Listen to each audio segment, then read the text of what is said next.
Hey everyone, I hope आप सब अच्छे होंगे। इंडियन पॉलिटी की सीरीज़ हमारी चल रही है और फंडामेंटल राइट हम लोग डिस्कस कर रहे हैं। ओके, सो फंडामेंटल राइट आपके part third of the Indian constitution में एनश्राइंड है और इसके अंडर आपके आर्टिकल 12 से 35 इंक्लूडेड है। मैं ऑलरेडी आपको बता चुकी है। राइट टू इक्वालिटी हम लोगों ने प्रीवियस लेक्चर में डिस्कस कर लिया था। ओके, राइट टू फ्रीडम हम लोगों ने डिस्कस कर लिया था। ओके, आज हम डिस्कस करेंगे right against exploitation. Right against exploitation का अगर मैं सिंपल भाषा में बात करूं तो एक इंसान का शोषण करना।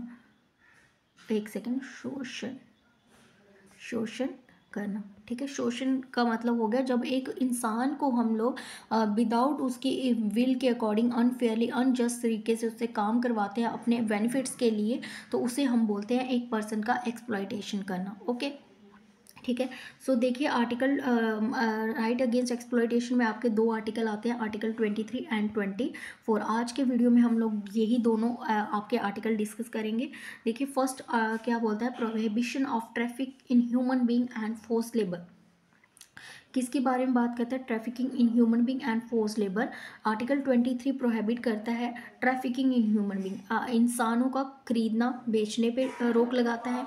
And force labour, force labour का मतलब होता है किसी के विल के अगेंस्ट जाके आप उसको काम करवा रहे हो तो उसको हम बोलेंगे फोर्स लेबर। इसको भी क्या करता है? प्रोहिबिट करता है। ठीक है, अब देखिए article 23 prohibit trafficking in human being बेगार, that means force labour and other similar form of force labour. इन सबको जो है आपका आर्टिकल 23 क्या करता है? प्रोहिबिट करता है। ओके, रोकता है, रोकथाम लगाता है इस पे। Any contravention of this provision shall be offence punishable in accordance with law. बोल रहा है कि अगर कोई पर्सन ऐसा एक्ट करता हुआ दिखाई दे जाता है, trafficking human being, force labour जैसे एक्ट करता हुआ दिखाई दे जाता है, तो उसको क्या माना जाएगा? उसको एक ऑफेंस माना जाएगा और उसके लिए पनिश किया जाएगा उस पर्सन को अकॉर्डिंग टू विद लॉ।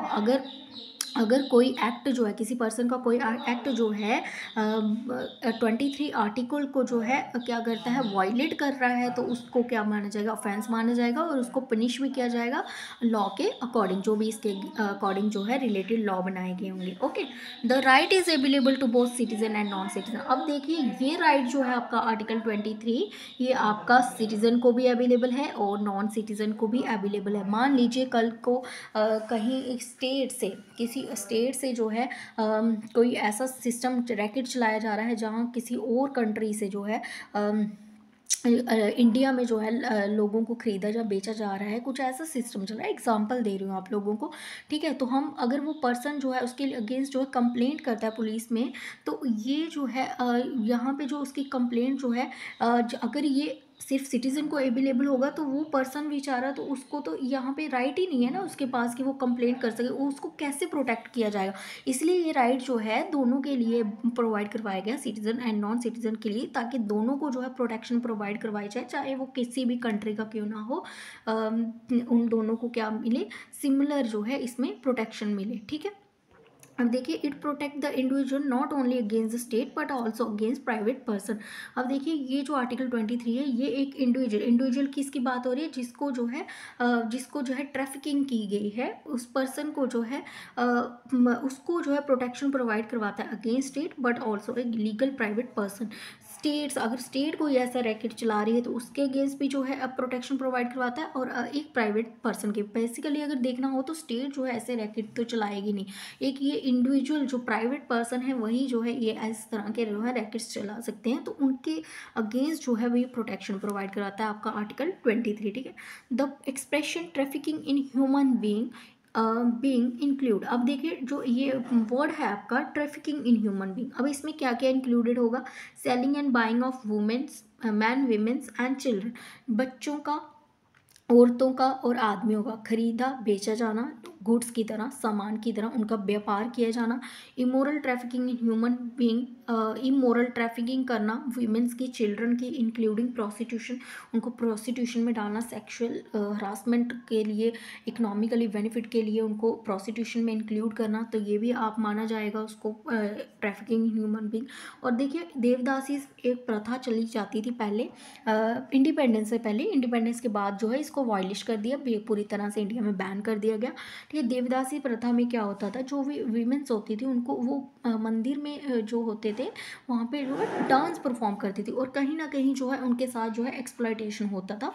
ठीक है, तो इस सिस्टम को भी क्या कर दिया गया, अबॉलिश कर दिया गया। स्लेवरी सिस्टम मैंने आपको बताया, स्लेवरी सिस्टम हो गया एक इंसान को अपना गुलाम बना के रखना, उसके विल के अगेंस्ट जाके उससे काम करवाना। ठीक है, उसको हम बोलेंगे स्लेवरी। ठीक है, to punish this act, the parliament has made the immoral trafficking prevention act 1956। Okay, अब जो ऐसे एक्ट किए जा रहे हैं, ह्यूमन बीइंग की ट्रैफिकिंग हो रही है, प्रोस्टिट्यूशन में इंक्लूड किया जा रहा है, स्लेवरी रख रहे हैं उन लोगों को, ये ऐसे एक्ट को जो है करने वालों को पनिश करने के लिए पार्लियामेंट ने क्या किया, एक एक्ट बनाया जिसका नाम है immoral trafficking prevention act 1956। Okay, the term begar means compulsory work without the term begar means compulsory work without remuneration. It was a peculiar Indian system under which local zimidars sometimes used to force their tenants to render service without any payment। अब देखिए, ज़िम्मेदार system जो चलता था आपका पहले, independence से पहले ज़िम्मेदार्स होते हैं जिनके पास बहुत ज़्यादा लैंड होती है, वो क्या करते हैं अपने टेनेंट्स को क्या करते हैं उनको काम करवाते हैं उनसे फोर्सफुली और विदाउट एनी पेमेंट, और उनको पेमेंट भी नहीं देते। फॉर एग्जांपल देख लीजिए, एक पर्सन था पहले के ज़माने में, ज़िम्मेदार सिस्टम में क्या हुआ करता था, बहुत ज़्यादा जिसके पास लैंड होती थी वो क्या करते थे, उनके पास पैसा भी तो बहुत होता होगा, तो वो क्या करते थे, जो बेचारे जो थोड़े गरीब लोग होते थे, पुअर लोग होते थे, कई बार तो रिच पर्सन से भी ऐसा होता था, उनके साथ भी होता था, लेकिन उनको क्या किया जाता था, उनको पैसे दिए जाते थे, उनको लोन दिया जाता था और उसके ऊपर हायर टैक्स लगाया जाता है। लोन वो किस लिए लेते थे बेचारे, ताकि जो है अपना जो है बेसिक नीड्स को फुलफ़िल कर पाएँ, किसी तरह से उनको इन चीज़ों में जो है फंसा देते थे ताकि वो उनसे लोन लें। ठीक है, जब वो लोन लेते थे तो उन पे हायर टैक्स इम्पोज कर देते थे, और फिर वो पर्सन ना तो टैक्स चुका पाता था और ना ही जो है वो लोन चुका पाता था। ठीक है, तो वो क्या करते थे, अब वो उसका वसूल करने के लिए, ठीक है, अपना जो लोन दिया है जहाँ टैक्स है उसको वसूलने के लिए वो क्या करते थे, उन लोगों को जो है अपने खेतों में जो है अपने फील्ड में जो है उनसे काम करवाते थे फोर्सफुली, और उसको क्या नहीं देते थे, पेमेंट भी नहीं करते थे। ठीक है, तो ये इसको क्या बोलेंगे हम, इसी को बोलेंगे हम बेगार सिस्टम और फोर्स लेबर। ठीक है, अब देखिए, in addition to begar, the article 23 prohibit other similar form of forced labor like bonded labor। ठीक है, अब देखिए, अभी आर्टिकल 23 बेगार सिस्टम में और किस तरह की फोर्स लेबर को भी प्रोहिबिट करता है, बाउंडेड लेबर को भी प्रोहिबिट करता है। ठीक है, the term force labour means compelling a person to work against his will. Force labour का मतलब हो गया एक पर्सन को कंपेल करना, मजबूर करना उसको कि वो अपने बिल के अगेंस्ट जा पे, अपनी चाह के अपनी इच्छा के अनुसार, बिना इच्छा के वो है उस काम को करे। ठीक है, the work force include not only physical और legal force but also force arising from compulsory of economic circumstances that is working for less then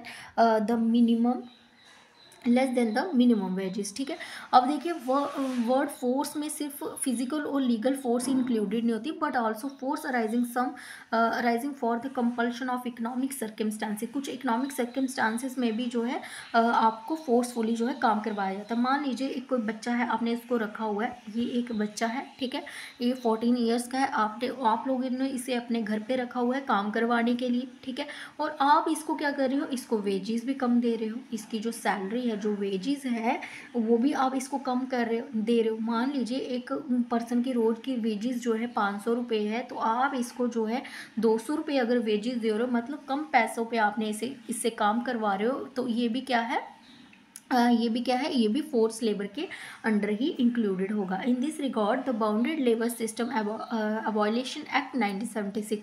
अभी इस तरह से ही क्या, इसके लिए भी क्या लाया गया, एक एक्ट लाया गया, bounded labour system abolition act 1976 में ये लाया गया। ठीक है, अब देखिए, मिनिमम वेजेस एक्ट भी लाया गया, ताकि जो है मिनिमम वेजेस एक्ट के अंडर जो है एक पर्सन को जो है जितनी उसकी जो है मिनिमम वेजेस बनती है वो उसको प्रोवाइड करवाया जाए, ताकि उससे जो है कम पैसों पे जो है फोर्स फोर्सफुली काम ना करवाया जाए। द कॉन्ट्रैक्ट लेबर एक्ट कर लाया गया 1970 में, ठीक है, कि जो लेबर एक्ट है, कॉन्ट्रैक्ट कई बार होता है ना, कॉन्ट्रैक्ट करते हैं कि इतने टाइम में ये काम करना है, तो उसमें जो है कोई किसी तरह का कोई उनको जो है नुकसान ना हो लेबर्स को, तो इसलिए कॉन्ट्रैक्ट लेबर एक्ट लाया गया। And the equal remuneration act लाया गया 1976 में, ताकि उनको जो है सारी फैसिलिटीज़ जो प्रोवाइड करवाई जाए।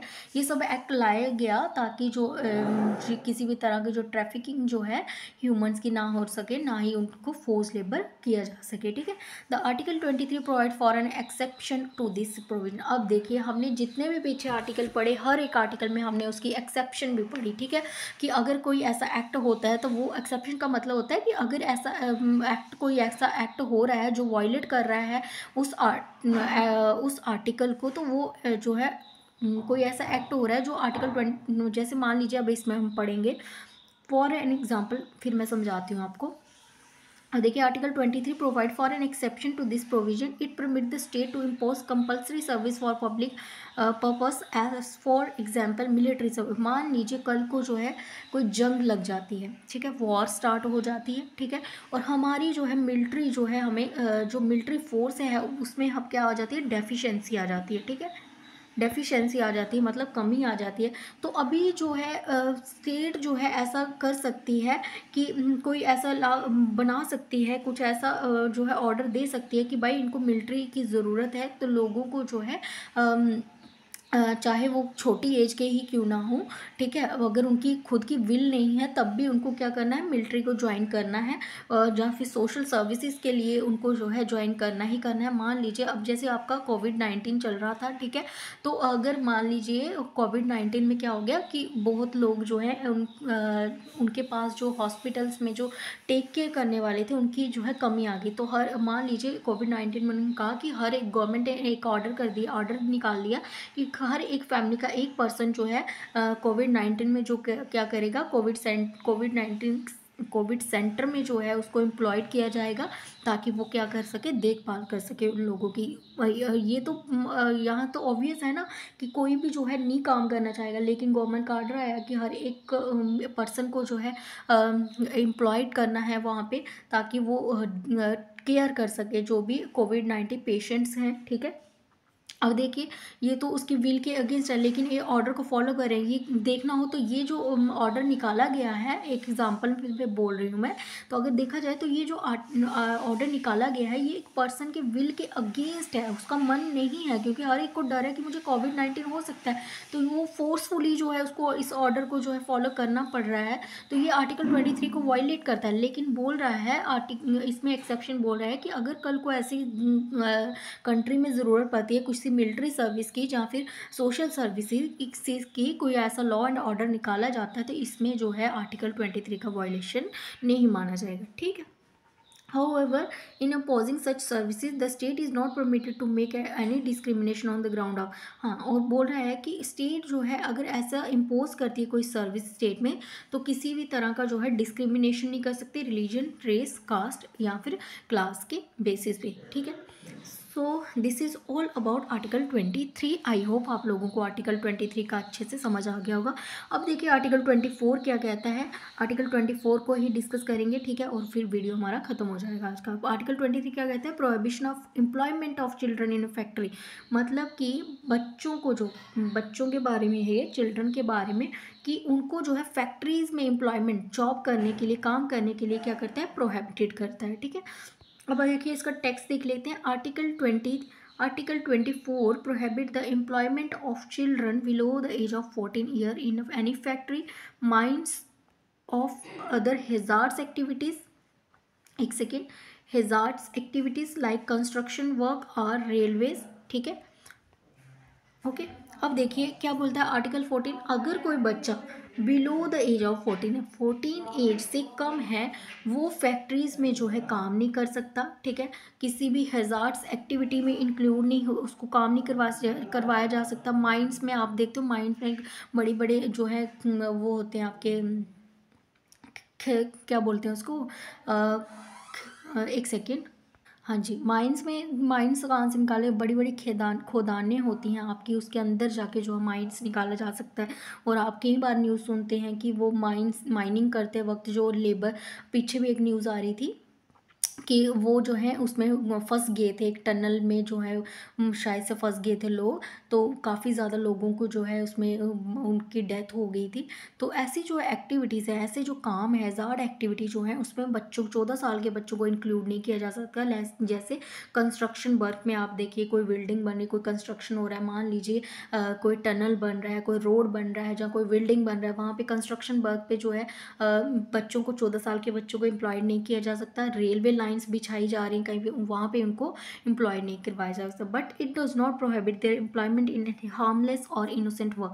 बट ये भी बोला गया साथ साथ में कि ये जो है कोई एम्प्लॉयमेंट कर रहा है किसी हार्मलेस, जहाँ पे कोई नुकसान नहीं, कोई हज़ार्ड्स एक्टिविटी नहीं हो रही है, जहाँ कोई इनोसेंट वर्क है, तो वहाँ पे जो है उसको जो है आर्टिकल 24 जो है प्रोहिबिट नहीं करता है। ठीक है, अब देखिए, the child labour prohibition and regulation act आपका लाया गया 1986 में। ये आप याद रखेंगे, क्या पता एग्जाम्स में आपसे पूछ लिया जाए। Child labour prohibition and regulation act, child labour को रोकने के लिए उसमें कुछ रेगुलेशन एक्ट लाया गया 1986 में। ठीक है, is the most important law in the direction.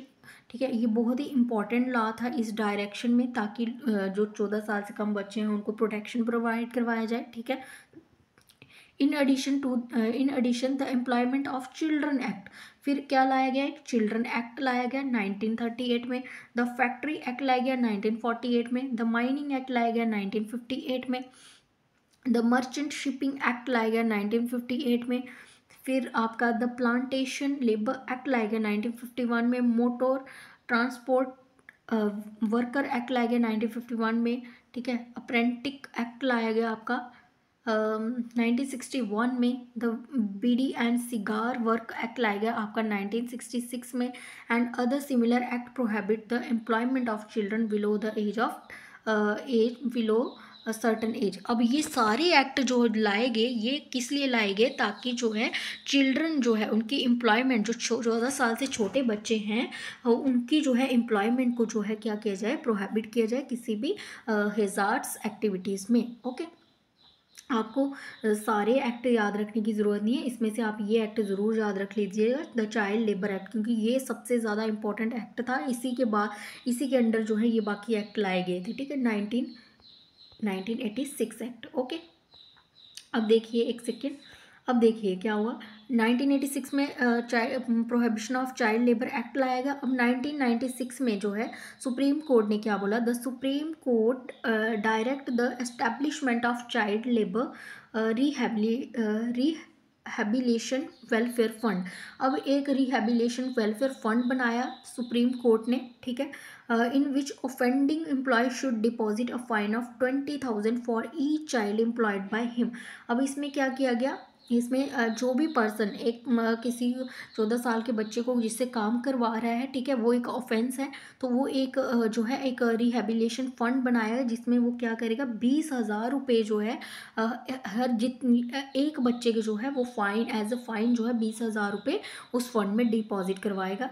It also issue direction for the improvement of education, health and nutrition of the child. इसमें जो है और भी डायरेक्शन इशू की गई, जैसे एक बच्चे को एजुकेशन प्रोवाइड कराना, हेल्थ उसकी देखना, उसको न्यूट्रिशन जो है बच्चे को प्रोवाइड करवाना, ये सब चीज़ें भी जो है इसमें जो है सुप्रीम कोर्ट ने बताई। ठीक है, बोला। अब देखिए, the commission for protection of child right act was enacted to provide for the establishment of national commission. अब देखिए, एक कमीशन बनाएगी, ठीक है, किसके लिए, for the protection of child right act, जो चाइल्ड राइट एक्ट था उसकी प्रोटेक्शन के लिए एक कमीशन बनाएगी। ठीक है, for the establishment national commission and the state commission. National commission आपके सेंटर के लिए बनाएगी और स्टेट कमीशन आपकी स्टेट्स के लिए बनाएगी। ठीक है, जो क्या करेगी, प्रोटेक्ट करेगी चाइल्ड राइट्स एंड चिल्ड्रन, जो प्रोटेक्ट क्या करेगी, चाइल्ड राइट को। और एक चाइल्ड कोड भी बनाया गया, ठीक है, एक चाइल्ड कोड बनाया गया। अगर किसी तरह का ऐसा कोई क्राइम होता दिखाई देता है, ऐसी कोई प्रैक्टिस होती दिखाई देती है, तो कहीं ना कहीं तो उसका कोर्ट केस चलेगा ना। तो उसके लिए एक कोर्ट भी जो है चिल्ड्रन के लिए बनाया गया, जहाँ पे क्या होगा, स्पीडी ट्रायल। ट्रायल होगा कि ट्रायल का मतलब होता है, पीछे भी लेक्चर्स में मैं बताती आ रही हूँ, ट्रायल का मतलब होता है कि कोर्ट में उसका पूरा प्रोसेस चलना, उसकी पूरी हियरिंग चलना, उसको बोलते हैं हम ट्रायल होना, अगेंस्ट चाइल्ड और the violation of child right. किसके अगेंस्ट, चाइल्ड, और चाइल्ड का वायलेशन होना और उसके चाइल्ड राइट का वायलेशन होने के लिए जो है ये कोड बनाया गया, ताकि जो स्पीडी, बहुत तेज़ी से जो है उसकी ट्रायल चले, ठीक है, फास्ट ट्रैक जो है ट्रायल हो सके, ठीक है। In the ban the employment of children as domestic work, और देखिए क्या कर दिया गया, एम्प्लॉयमेंट है बच्चों का। आप कई बार देखते हो ना कि छोटे बच्चे जो हैं हिजार्ड माइंड्स में, तो चलो ये तो बोल दिया आर्टिकल 24 ने। अब देखिए आप देखते हो कहीं कहीं पे अगर आप किसी रेस्टोरेंट में जाते हो तो छोटे बच्चे जो हैं वो ऑर्डर लेते हुए आपको नज़र आते होंगे, वहाँ पे साफ सफाई करते हुए नज़र आएंगे, ठीक है, जहाँ फिर और भी काम करते हुए आपको नजर आएंगे वहाँ पे। तो देखिए इसको भी क्या कर दिया, इसको भी बैन कर दिया। Domestic servants are work in a business, domestic servant जो घर पे रखते हैं, डोमेस्टिक सर्वेंट छोटे बच्चों को जो रखते हैं, कुछ लोग जो हैं छोटे बच्चों को जो है अपने घर पे रख लेते हैं काम करवाने के लिए, ठीक है, ताकि उनको कम वेजेस दे हम लोग।